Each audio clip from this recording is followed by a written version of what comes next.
law enforcement. They safeguarded my family. I'm a first-generation Indian American whose parents fled a genocide from East Africa and lawfully immigrated to this country to watch their son become the 9th director of the FBI. And it's one reason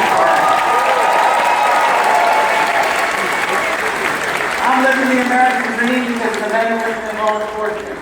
These guys kept us safe every single day when we didn't ask them to. They didn't care where we came from. They didn't care about the color of our skin. Thank you from the bottom of our hearts. You guys are the bravest warriors.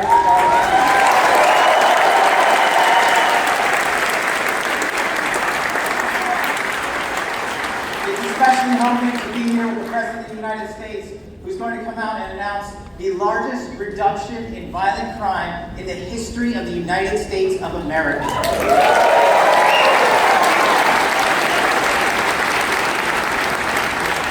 President Trump, thank you for backing law enforcement. Thank you for funding law enforcement. Thank you for loving law enforcement. Thank you for relentlessly pursuing the mission of justice with the warriors of justice across this country. The men and women of law enforcement love you, and that is why we are seeing these historic results around the country, to include a 20% drop in the national homicide rate, to include a 20% reduction in drug overdose deaths, to include violent offenders seized from around the world. This FBI has led the charge to arrest 8 of the top 10 most wanted fugitives on planet Earth in the last 16 months under President Trump.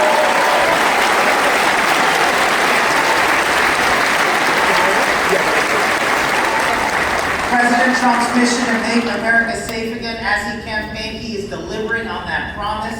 And it is such an honor to be here in Nassau County, back in my home, where he's about to walk on stage and give you the latest update on the statistics. And they are not just statistics. I spent 10 years working for President Trump.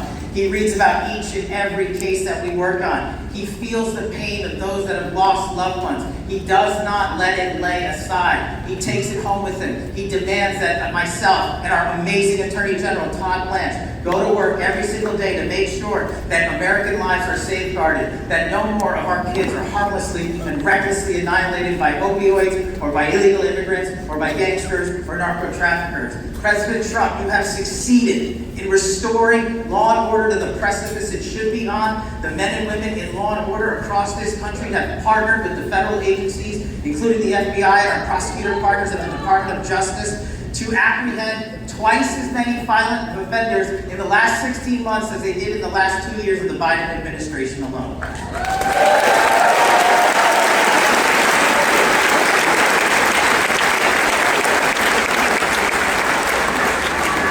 Selfishly, President Trump, I'm living the American dream because of you. I'm living the American dream because you backed the law and order, you backed the police, you funded the police, and you let the men and women of law enforcement put the handcuffs on bad guys instead of